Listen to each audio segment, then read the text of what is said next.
رسول اللہ صلی اللہ علیہ وسلم نے ارشاد فرمایا، جو مومن لگاتار بیمار رہے اس کو بخش دیا جاتا ہے۔ رسول اللہ صلی اللہ علیہ وسلم نے فرمایا، اللہ تعالیٰ نے فرمایا کہ میں اپنے بندے کے اس گمان کے نزدیک ہوتا ہوں جو میرے متعلق کرتا ہے۔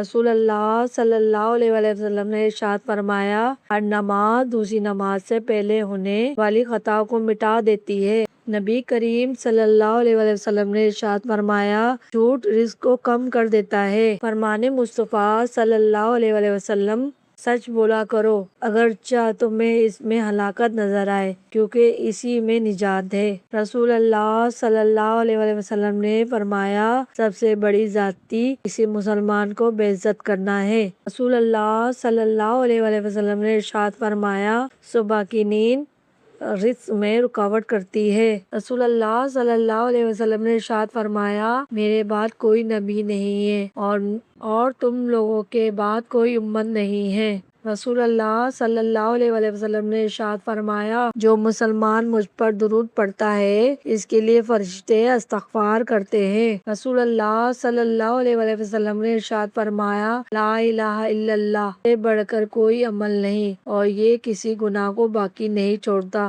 فرمان مصطفیٰ صلی اللہ علیہ وسلم، اللہ پاک کو یہ بات پسند ہے کہ بندہ ہر نوالے اور ہر گھونٹ پر اللہ کا شکر ادا کرے۔ حضرت محمد مصطفیٰ صلی اللہ علیہ وسلم فرماتے ہیں، مہمان اپنا رزق لے کر آتا ہے اور صاحب خانہ کے گناہ لے کر جاتا ہے۔